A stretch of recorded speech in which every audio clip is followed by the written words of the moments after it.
Hello, and welcome to the 9th episode of the 10th Divine Podcast. This is a show about Elder Scrolls Online. I am your host, Shanty, and I'm here with my amazing co-host, Raven. How are you doing this week? It's been the weirdest week ever to live in the UK. Literally the weirdest week ever to live in the UK. So we currently have a queue to see the coffin that contains the dead queen. That's current queuing times are over 24 hours. Yeah, So I was just reading that there's a queue for the queue. Well, no, they had to open the main queue again because they closed them. They tried to cap the main queue, but then another queue started forming to get back into the main queue. So they've opened the main queue back up. It's over 5 miles, and it's going to take 24 hours for people to get through. So, I mean, like this, Britain has peaked. I think this is. I don't think anything like this will ever happen here again. It's been very strange. Like all of our bus stops have got like pictures of the Queen on them, and any kind of digital advertising is just showing pictures of the Queen. I walked past some construction hoarding yesterday, where underneath construction hoarding, you have to have signs on them that say things like "We're part of the considerate like builders union" and stuff like this. There's like safety notices, and underneath the safety notices, somebody had put a little poster that said "Such and such construction limited is very sad to hear about the death of the Queen." It's just bobbins. It's complete bobbins. I have never seen anything like this, and I don't think I'll ever see anything like it again. So yeah, it's a very strange week to live in. Well, when you have a, institution like the Queen that's been around for 70 years, I can understand the cultural significance of it. Yeah, I'm not unsympathetic. I'm not a royalist, so I've been mostly keeping my mouth very firmly shut all week. That's us quiet constitutional Republicans have just like, this is our week to just shut the fuck up. So that's mostly what I have been doing. But yeah, it's been super, super weird. I've also, my flat purchase has been going really badly wrong. So I've just had a really, really stressful week. But I think we might be back on track now. So yeah, it's been a super stressful, difficult, weird week. How have you been doing? Okay, so starting off, the extra live stream last week went very well. We raised $100 for Extra Life. Hey. Let's see. That was to celebrate 38 because I turned 38 this past Monday, and then the rest of the week's been kind of downhill in terms of news on my personal life. Oh. Well, did you have a good birthday? Yes, I did, and I can't wait to get some rest. And that's the other thing. I'm updating my graphics card. So. Oh, now that's an exciting thing to do. Yeah, doubling the amount of GDDR RAM and going up a generation, that should really help out the performance. Yeah, that should make a big difference. That's very exciting, I think. Very exciting. Well, yes. I will be excited to hear how your FPS goes up later. We are very excited to have not one but two guests with us today. Welcome to the show, Bob Chachinsky and Dogbark24 of the Red Diamond Courier. Welcome. Thank you. It's good to have you with us. Yeah, it's good to be here. Yeah, excited to be here. Thank you guys for having us. Well, considering the situation, we really wanted to. We'll talk about that a bit more later. But what has everyone been up to in game since we last recorded? Well, yeah, who wants to take that question first? Yeah, I mean, I was gonna let you guys start, but no, go ahead. All right. Yes. I mean, in game lately, I've just been going crazy with the Undaunted event. I'm just in love with it because of these new boxes that are not only giving you a curated drop at the end of the dungeon, but the rest of everything inside them is just fantastic. From motif pages, opal style pages, and undaunted keys, and all the other random stuff as well. But those are the three main ones. So I've been obsessed with that, dragging everyone I can into doing that, and especially because I just went back to Xbox here in the last few months, so my collections set items was pretty much like just disgustingly low. So I've been able to get already like 250 set items throughout the event. So I've been excited with that. Wow. Nice. That's really cool. Doc, Yeah. what have you been up to? Pretty much the same. I've been doing dungeons with Bob a lot. Just doing random dungeons and just doing a lot of dungeons for the Undaunted event. Cool. Seems to be the flavor of the day. I've also been doing dungeons, keeping up on my writs. I did spend yesterday watching the preview for the new DLC that's coming, which was a pretty nice little stream.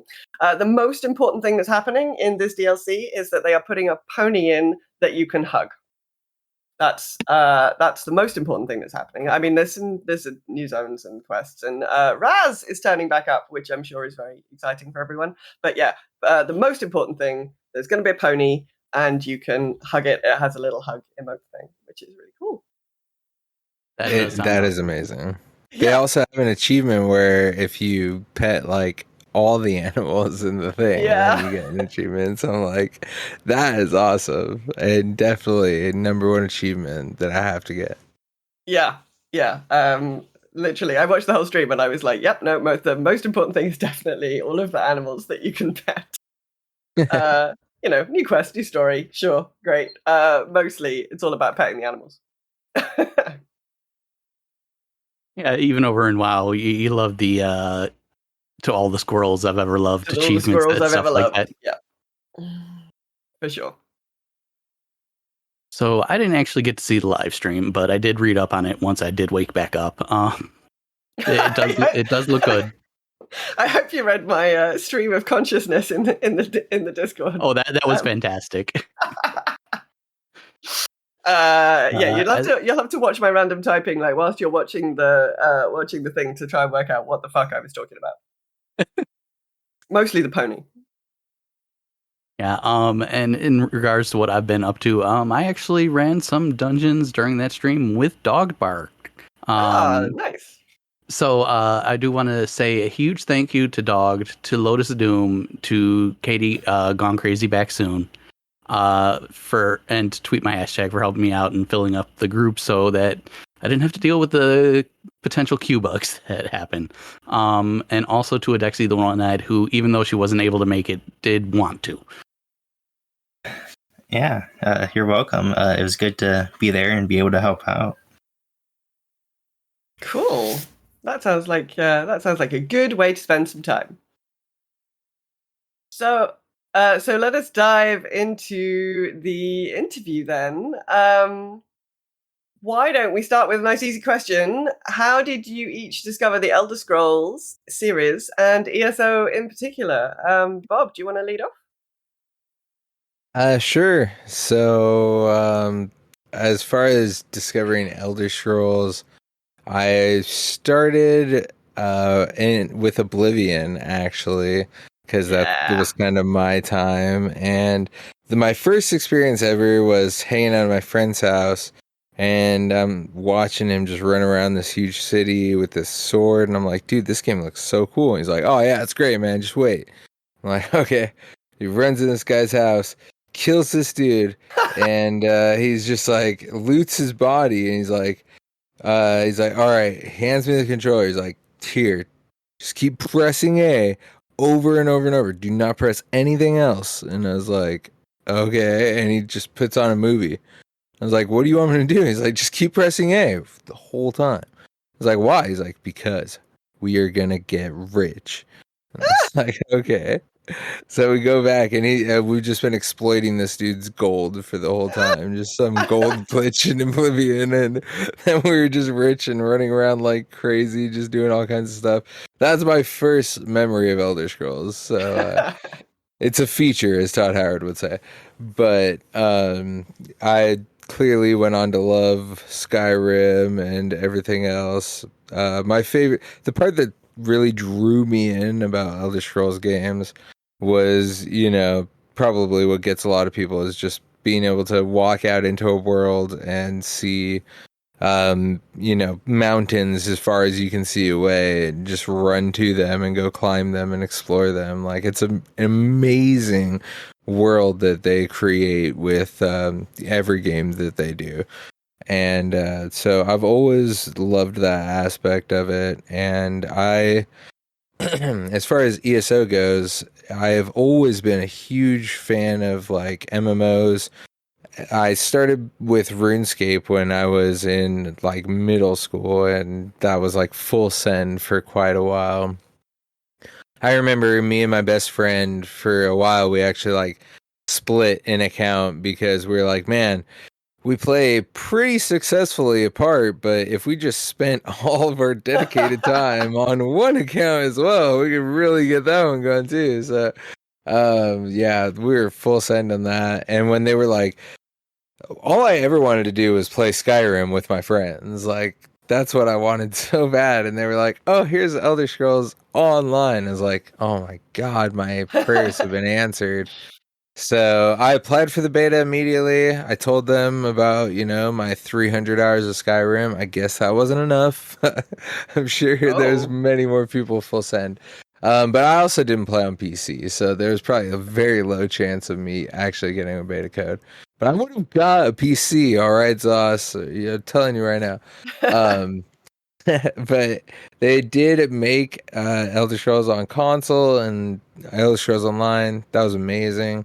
I dragged all my friends into it, and I watched them all fall off within the first few months. But probably, I will say, the coolest part about Elder Scrolls Online and like starting it for me was I'd been with my girlfriend for probably like 2 years, and she had always played video games, but she kind of like picked up on Elder Scrolls. I remember one day I went to work, and she'd been watching me play, and I went to work, and I came back, and she was just like sitting there playing with a headset on, like talking to some random people. She's like, oh my God, dude, I met all these people. Like, we're going to go kill this thing. And like, it's so cool. And I was like, yeah, it's really cool. Like, you like playing? She's like, yeah. And so that pretty much led to us having to go buy a whole Xbox for her to play and us play at the same time. And that really, I don't know if she like hadn't really played like that and got sucked into it like I did. Like, if I would have really been able to stick through all those hard times at the start of ESO. But yeah, it was a full send from the start of it, and yeah, it's been a great experience to say the least. I love Elder Scrolls Online. I've only taken one probably significant break, and that was last year because I don't know, Blackwood and all that stuff. It just didn't end up being for me, although I thought it was going to be, but it is what it is. High Isle has definitely brought me full back, and it's been a great 2022 for ESO. Cool. High Isle is brilliant for sure. Dogged, what about you? All right. Well, I actually joined in the series late, probably later than most. I started with Skyrim. It was probably like late 2014 and into early 2015. I did a classic stealth archer setup, but never really got too far in the main story. And then about April or May, I heard someone talking about like Skyrim PvP. And that's like, I was like, oh, that's interesting. I'm going to use my totally original. No one came up, stealth archer build because I thought I was original. I thought I was clever. So I played Skyrim again, and I played through the whole main story. I was doing all these quests, but there was no Skyrim PvP. I think my friend may have been talking about like ESO, but honestly, I have no clue what he was talking about. I don't think I've ever heard that story. That's pretty funny. Yeah. And so then And as far- what happened to bring you into E ESO? Well, as far as like ESO goes, I first played it probably summer of like 2016 during a free play event. I didn't make it very far. And then I came back like later that year during the New Life Festival, wanted to participate in the event, couldn't swim to the quest location because of slaughterfish. And then I asked for help and I got laughed at pretty much in zone chat. And I decided that the game was stupid and I put it up for about 2 years. And so that would be in the beginning of 2018. I started doing some quests. I just only did like main story quests, quests where I knew where the location was because I didn't want to go swim in the water. The water was very scary after that point. Still is. Yeah, I made it all the way to Glenumbra, and I was lost. Then I asked for help in chat again. That was a mistake. A little bit later, I looked through my mail and found something about Cyrodiil and PvP. I was like, oh, well, that'd be fun. I mean, I can't have like a worse experience than what I'm having like in ESO then. And I gave it a shot. I found Cyrodiil to be really fun. I met a crown lead who was very helpful. And it's like for the first time I played ESO, is like I actually met someone who was very helpful, very chill. And kind of like what Bob was saying earlier, this was like the first time I was actually like drew into a game where I actually wanted to play on a day in, day out basis. Then eventually I met Bob, and then he became Emperor, and then we started playing on under 50 PvP for months. Cool. And months and months. Yes. So many Emperor pushes. Okay, so are you each single character type players, or do you have a bunch of alts ready to go? I have a bunch of alts ready to go. Do you want me to like name them, or because I have a lot? Great. Let's name 90 Templars. Yes, let's go ahead and hear. Well, he does have some very dog-themed names. I'll tell you that much. Well, I want to name all the Templars. Like Templars are just Templars after a certain point. But like I have a Stamplar, and then I have a bunch of PvP builds. I have like a bunch of Magicka characters, one of like every class, because I try to do healing on every class. Then I have my Bob Chromancer, which I named appropriately as Bob Jaczynski, because I don't play Necromancers, only Bob plays Necromancers. Necromancers are tools for the dim-witted. I tell this guy that I delete my first ever character named Bob Jaczynski because back then I didn't understand whether it was going to show your gamer tag or your name. So I was like, well, I just better name it Bob Jaczynski, just be safe. But I never ended up playing that character, and it was at the top of my freaking character list. And back in the day, you couldn't change, who was up top of your character list. So it was at top, and it was very annoying. I was like, made the foolish mistake of telling Dog, "Oh, I'm deleting my Bob Jaczynski character," and like 10 minutes later, he's like, I made a character named Bob Jaczynski. And guess what I'm going to do? I'm going to dress it to look exactly the same as you and do all the exact same stuff as you. Just to troll you. And he has successfully done it multiple times. Yeah. He's a troll at heart, and I think it's what drives our podcast, honestly. Wow. Okay, that I wasn't expecting such a controversial answer to that question. Oh, that's definitely the most heated that question has been. Yeah. Well, you didn't even get to finish his names. It only gets worse from there. Oh, no. It doesn't get better. It doesn't get better. Okay, go on. Give us the rest of the list. Or I mean, maybe edited highlights. Well, I wasn't planning on naming all my characters, but I have a bunch of Templars. I have 2 active Magplars on Xbox. I pretty much play them daily. And then I have 10 inactive Magplars on Xbox, 1 on NA, 9 on EU. I play on 10 active Templars on PCNA, a tank, a Lowy Templar, which I use for a Guilty Imp push, my main, and then 7 carbon copies because I needed daily writs and I can do the random dungeon daily for a lot of experience.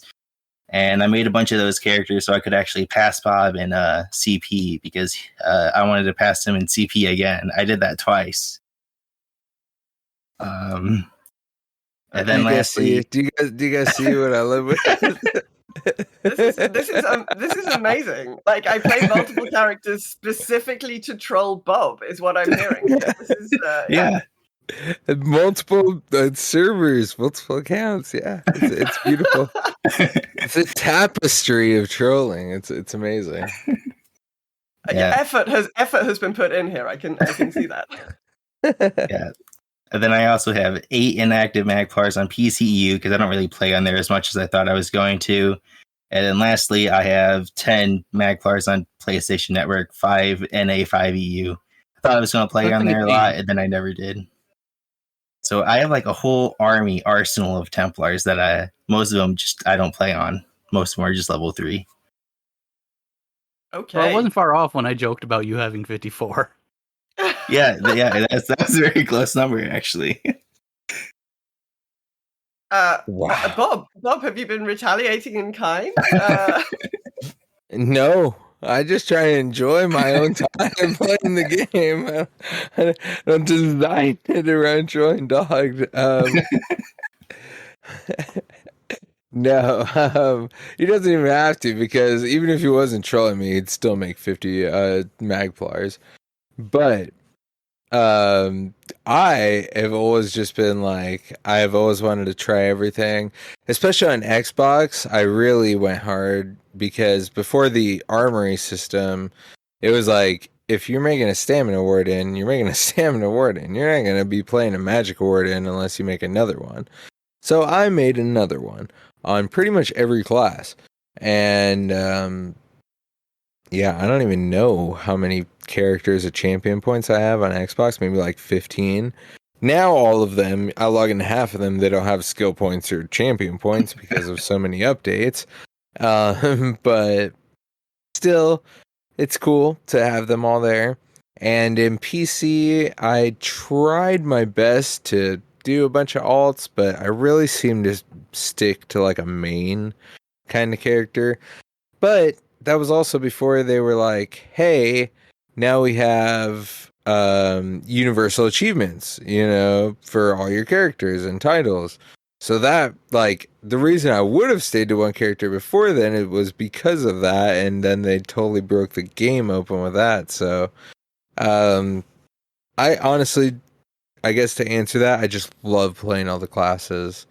And even though Necro is my favorite by far, I still find myself wanting to go hop on my Warden or Nightblade, even Sorcerer, and reluctantly.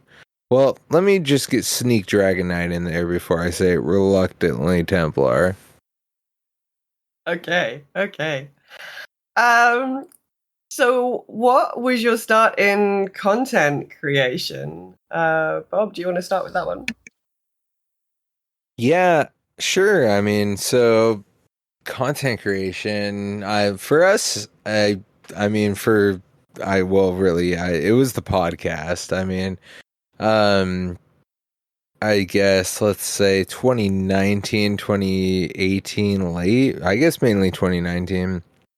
I deliver pizza. I mean, college was cool and all, and I have my degree, but I found an unfortunate, comfortable job that I've been chilling at. So it's great and I love it. And driving around listening to podcasts all day making money is just awesome, let me tell you. And I binged so many podcasts in 2019. It still amazes me to this day because now I binge other things too. And I'm like, wow, I listened to so many podcasts back then. but I listened to like hundreds of episodes of Tales of Tamriel, Elder Scrolls Lorecast, UESP, just every Elder Scrolls main name podcast you can name. And I loved the game so much, and I was like, I just want to be like, not like I wanted to do my own thing. I just loved what everyone else was doing so much. I was just like, I'm just gonna just do it because it just seems like fun. It seems like there's a lot of people who talk about like the lore and like, you know, really like bigger concepts of the game. But there wasn't a lot of podcasts that really talked about the nitty gritty kind of aspects of ESO. And so even though sometimes that's not the fun stuff to talk about and it really gets kind of numbers based and everything, that's really what I wanted to hit on. Kind of bringing like build talk to life, which can be tough. But I knew that I wanted to do a podcast, and I knew I needed a co-host, and I dogged on, and that was kind of the start of it. I also started streaming like throughout that year, and that has been fun. It amazes me that people subscribe to me. Like, I love streaming when I do, and I have the greatest time. I wish I did it more consistently than I did. I actually just got a Twitch payout recently, which was just absolutely mind-blowing to me, and I'm like, wow, dude. And it just like it reinvigorates you to just want to stream, you know? It's like I would just want to like take everything and put it right back to the stream. And so content creation has been absolutely amazing for me. We've seen our podcast grow in the almost full 2 years that we've done it to just, or I guess now we're coming up on a full 2 years. So full 3 years? Yeah, full 3 years. I don't even know. So it just flies by, man, and we've just loved every minute of it. Whether it goes, it blows my mind to think of like our schedule back when we first did it and how we went week by week in 2020. So I guess that would make this our 3rd year. So 2020, I'm like, wow, we went week by week, and Dog constantly reminds me, I was like, well, there wasn't much to do in 2020, and I'm like, yeah, well, to be fair, you're right. So. Life gets a hold of you after that, but man, content creation was so fun, and what it is all about for me, I guess, is just if you love, doing it, and it's about a game that you love playing, then that's it. It's worth it in itself, you know. Like everything else that you get out of it is just the cherry on top, pretty much, because just doing it in general makes me feel like a rock star. Cool. Dog, was that your starting content creation? You got dragged into it, or had you done anything else? No, yeah, that's pretty much how it went. Before I did, podcasting, I couldn't even tell you what a podcast was. I definitely did not listen. I didn't know that Tales of Tamriel or Elder Scrolls Lorecast or the Lore Seekers existed. All I knew is that Bob was like, "Oh, hey, you should listen to the Elder Scrolls Lorecast. You should listen to Tales of Tamriel. They do stuff every week." I'm like, I don't know what those are. I don't know what a podcast is. But now that I know what a podcast is, I actually was listening to podcasts like on YouTube, except for I didn't think that they were like a podcast because I just kind of assumed it was a video, but it was just podcast format. Yeah. Cool. It's good to be dragged into it by somebody else. Yeah. Yeah. So according to Anchor, your first show was on January 15th, 2020. What was it like growing an audience during the pandemic? Well, for us, I mean, honestly, it went pretty smoothly. I mean, maybe people were looking for something, I mean, for sure, ESO had a growth during that period. So it's easy to say that people could have been looking for audio content to also, develop their love for Elder Scrolls or their affinity for Elder Scrolls Online. I don't know, but I was already, definitely a part of. I tried my best to put myself into other communities before. So when I was like, hey, I'm starting a podcast, it wasn't just like talking to no one. It was like talking to at least a few people. And I remember our first episode ever, we released it right before I left for the ESO Vegas 2020 thing. I released it that morning before I left to drive for Vegas. And and that set the tone for our podcast for the rest of the time, by the way. It's constantly on the wire. But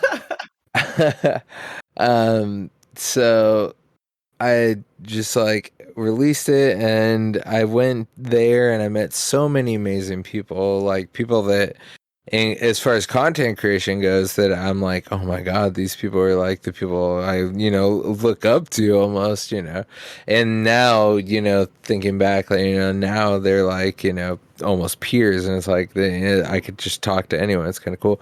But as far as starting it went, I remember coming back from Vegas and being like, okay, I'm gonna look at our stats, and we had 25 plays on our first episode. I was like, oh my God, 25 people listen to our podcast. This is amazing. And it was just so cool, and it just continued to grow from there. It started there and it never stopped growing, and it still doesn't. There's very few times we don't see growth, and it constantly blows my mind, and it makes my day every time I check it, honestly. That's super cool. That's super cool. Doug, do you have anything to add, or do you feel like that's covered the base? No, that pretty much covers it. It's also a lot easier to just put out more episodes because there's a lot more time to make show notes, and there's a lot more stuff for oh right, we want to do this, we want to do this, we want to do this. There was so many ideas that we had. Yeah, because we had so much time and we're just starting, so it was just we could do whatever we wanted because we've never done it before. So yeah, those heady days in 2020 where we all had nothing to do. That was great. Right. What a magicful year we'll have to tell the future about. And they're like, what? That doesn't make any sense. I'm like, yeah, hope you never have to live through that. Yeah, really hope you never have to live through that. How do you feel you've helped each other grow as content creators? Who wants to start with that one? Go ahead, Dog. Why don't you take that? Start that one, Dog. Through relentless trolling. You've challenged growth through relentless trolling, this sounds like, yeah? Yeah, pretty much. I think one of the benefits of being helping us grow is we got to play more often than we did. Whereas it used to be all right, we would kind of play every other day or maybe every 3 days. And then when we started doing podcasting, we started just playing more and more, and became closer friends. Which, being closer friends means that we kind of knew each other's schedules, so that it was easier to record stuff. I talk to Dog more on a weekly basis every day than I do my normal friends in real life. So I mean, that's pretty much the extent of that. I mean, as far as growing as content creators, I don't know, the show, when it started at first, I felt like I needed to do a lot of it because it was kind of my thing, and I was just Dog, I need someone to come on and talk about ESO and, come be my other guy. And he was like, all right.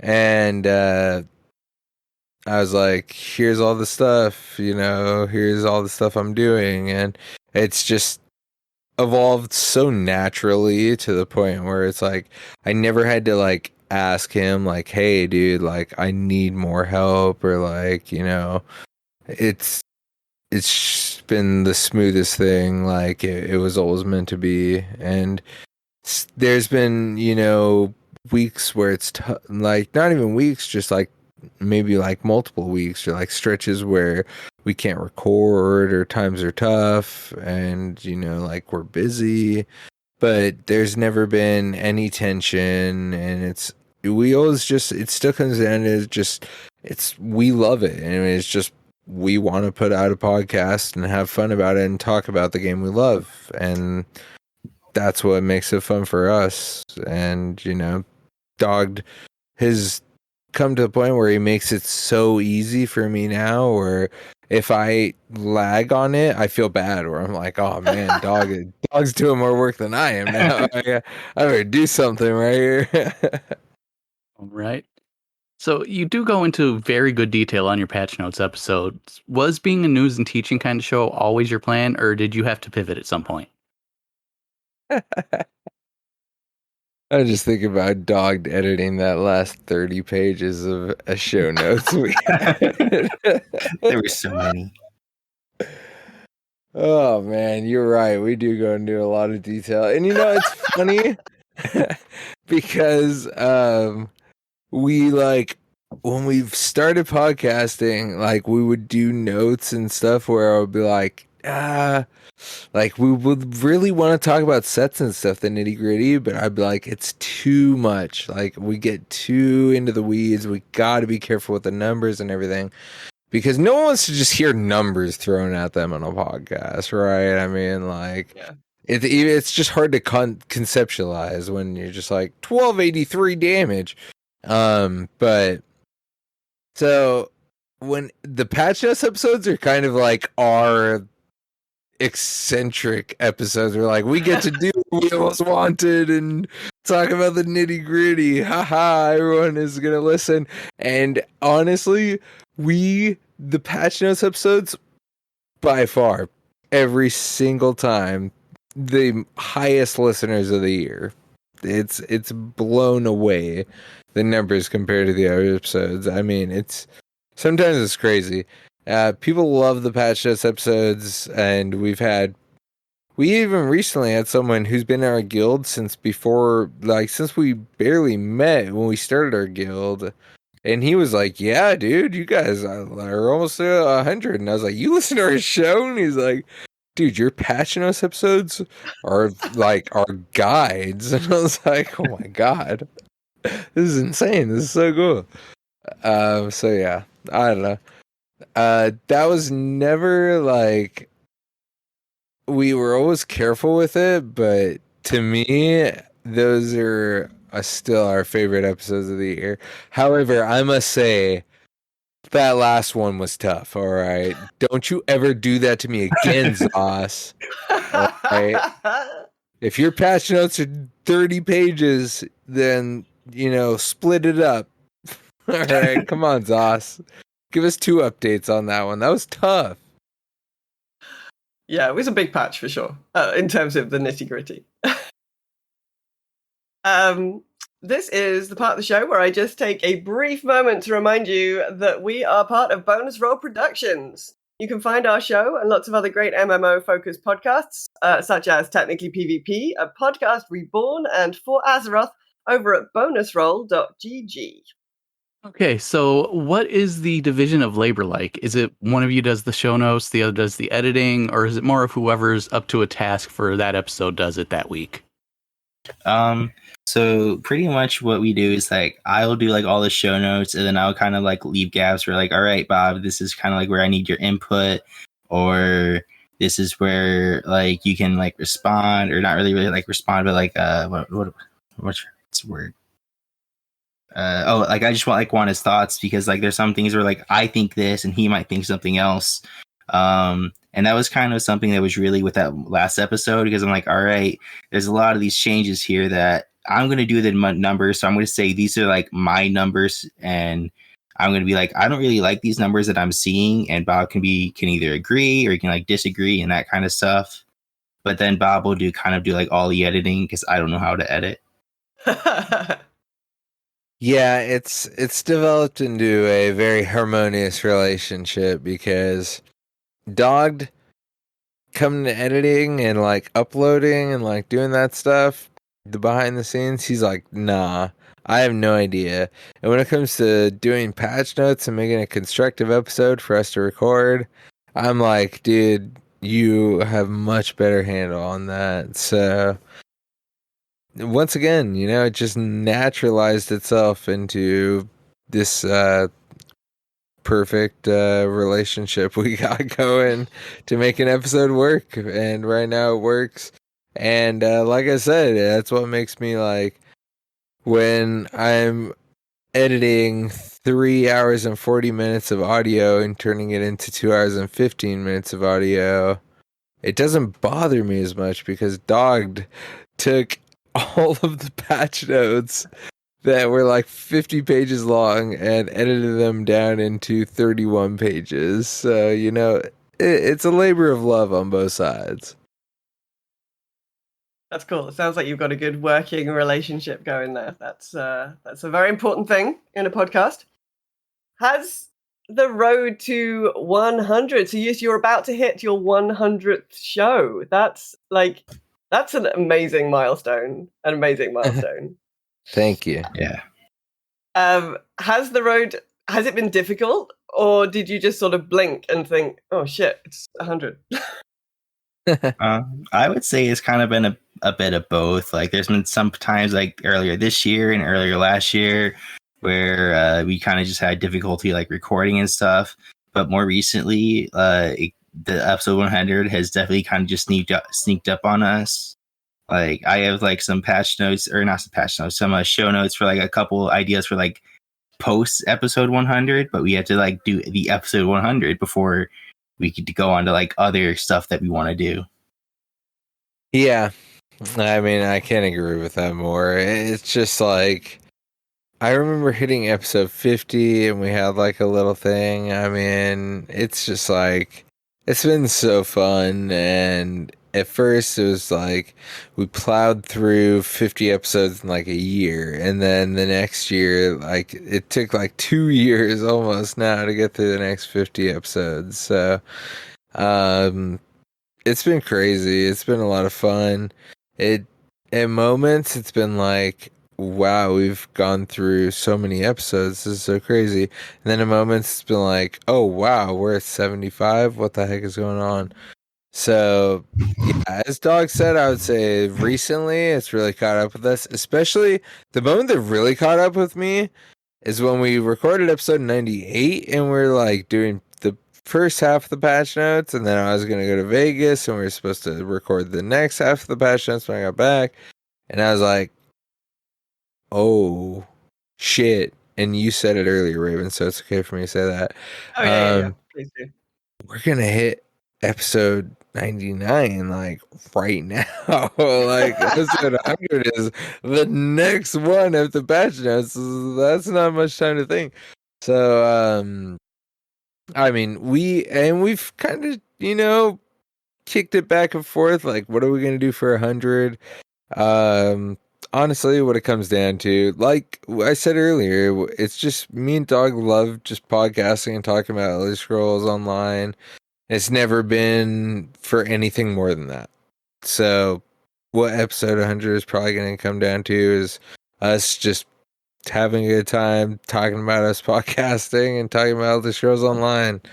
And I don't see any better way to spend it, honestly, than that. But these last couple months, it kind of snuck up on us. Yeah, they do that. I think 100 is a really, really, really big deal. So my other I also do a World of Warcraft podcast, and that show records show 535 tomorrow. But I definitely Legendary. feel like that's just madness. It's been going for 10 years. That's just madness. But I definitely think 100 was the biggest deal. Maybe 200. But like once you got after that, you're just like, oh, it's another milestone episode. Like, yeah, it doesn't. You're just like, okay, whatever. But Here yeah, I am 100, just happy for us to be hitting 10 soon. Yeah. Well, I remember like starting our podcast and kind of just like browsing things on like podcasting stats and stuff, and people are like, the amount of podcasts that hit 100 episodes at the start is like under 1%. Yeah. And I remember when we joined Robots Radio, Robots, he told us that the amount of podcasts that make 10 episodes at the start, it's like 10% of all podcasts. Yeah. So it's like, okay, and I remember hearing 10 episodes after he told us that. I was like, oh yeah, we made it. So, 100 is just like, it's honestly unbelievable, and just feels like another day in the office, honestly. But it's so fun, and as long as I keep putting out content, we plan to keep it going. So, do you have any celebrations planned for that upcoming 100th episode? Yeah, dog. What do we have planned? Well, I don't really know what we have planned. We keep on going back and forth. I don't actually know. We do. We've been looking for some community feedback. It's always the hardest to get. We're always like, we know that we can rely on, some of our friends in Discord to talk about some stuff, and we wanted to do like some community feedback. I have a couple bloopers that I'm thinking of throwing in there. One where Dog's a fool, one where I'm a fool, and then probably just us, unadulterated rambling about ESO, because we never get to do that because we don't cuss in our show. So it's, that's fun enough for us. I mean, that sounds like a good plan, to be fair. Bloopers are always popular, and just hanging out is also an amazing thing to do. Well, big congratulations for us in advance of getting to 100 episodes. It's an amazing achievement. Thank you. Very much appreciate it. And congratulations on your 535th episode tomorrow. Yeah. Because holy heck, that's insane. 10 years, you'll be there too. It'll be all right. Thank you. Yes, thank you. And then I think you can never stop. How do you stop a show when it gets... I mean, not that I want to stop Girls Gone Wild, but I think now I just have to do it until World of Warcraft stops being a thing. For us, it's just when Dog stops doing show notes. Okay. Is that one? Yeah. That's it. Cool. Well, we've just got a couple of more for fun questions to finish off here. So why is AD the best faction? So AD is only the best faction. They only have one opportunity of being the best faction, because I started there because I didn't even know what was happening, and my friends were like, you have to play this faction or else we can't play with each other, because that's how Elder Scrolls Online started. Yeah. So only by very, very, very technical difficulties can AD ever possibly maybe be the best faction. But does anyone ever want to win on a technicality? I don't think so. You want to win by popular vote like DC. Just saying. I'm just going to point out that AD had the most keeps flipped during the White Strikes event. That was because they can't defend stuff. I mean, those stats are fixed. ESO, ZOS, IDOS. Come on, why are you gonna lie? Dog, do you have anything to add to this controversial question? Yeah, I think you've been talking to like Lotus of Doom too much. He's definitely a very 80 what's it called? Propaganda. He spreads all the AD propaganda. His main character his gear is dyed just like my AD spy character that sabotages the Outer Dominion from within. So yeah, you can't listen to Lotus of Doom's AD propaganda. Honestly, Dog probably made a character called Lotus of Doom and colored all his characters exactly the same as Lotus. runs Maybe. around on Xbox on Lotus Doom on 80 in all glass armor. It I might would be not just be this year, Lotus surprised. Ado. It might be. We've had some very passionate answers to this question recently. Yeah. This is easily the most controversial question we ever ask. You know what? I started. Well, to be fair, my first character I ever made was on EP because I was like, all right, Skyrim faction. And then my homies were like, yo, you can't even play with us if you aren't yellow. And I was like, oh, shit. So I had to make it yellow. And then I was in AD. And then they all quit. And then I was like, well, here I am on my yellow. I guess I'll stay. So you know what? That's the only chance AD has of redeeming themselves. And if they want to raise the flag of Bob Chichinski, then I'll accept them. And if not, then that was their choice.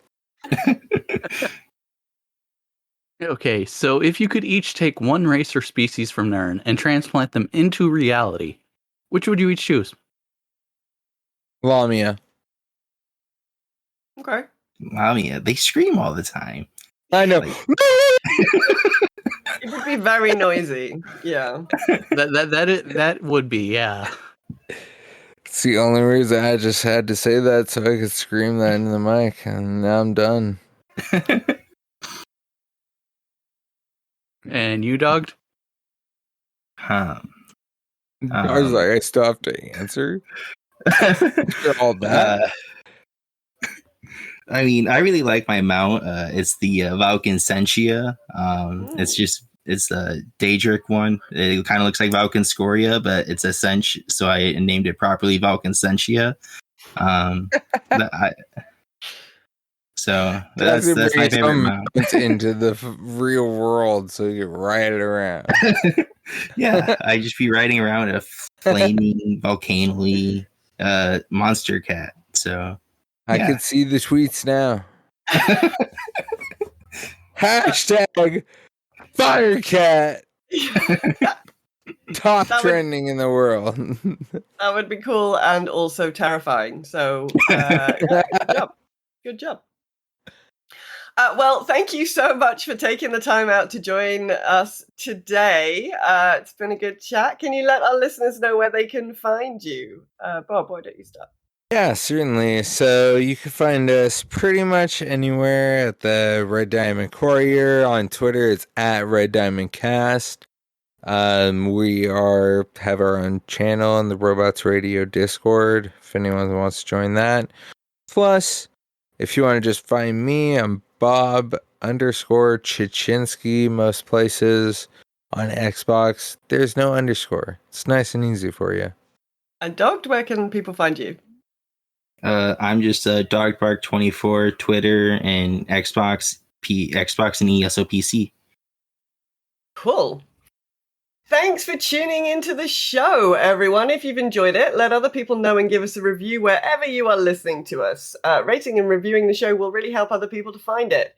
You can also give us a review over at the Bonus Roll podcast directory. Go to bonusroll.gg/directory to find it. If you want to get in touch with the show, you can find us on Twitter at 10th Divine Pod, or you can email us at 10thDivinePodcast@gmail.com. If you want to find us in other places, you can find me, Raven, over at the Girls Gone WoW podcast, if you're a World of Warcraft fan. Or if tabletop RPGs are more your thing, you can check out As the Dice Roll, where I'm part of the crew of the Cautious Optimism. You can find me on Twitter, Twitch, or Instagram at Silky Raven, or the GGW Discord over at girlsgonewow.net/Discord. There's a channel over there for ESO chatter and other gaming chat. Best name for a Discord, Girls Gone WoW. Girls Gone WoW, that's my other podcast, you see. And you can find me, Shanty, on Twitter at Shantyman Gaming. You can also find me on Twitch streaming ESO with an occasional other MMO for variety. I'm also in the Girls Gone WoW Discord, joining in the ESO chatter and gaming chat, and a whole variety of other gaming Discords. Feel free to say hello if you happen to see me online. We will be back in a fortnight with another lovely chat about ESO. Bye-bye. Bye. Bye.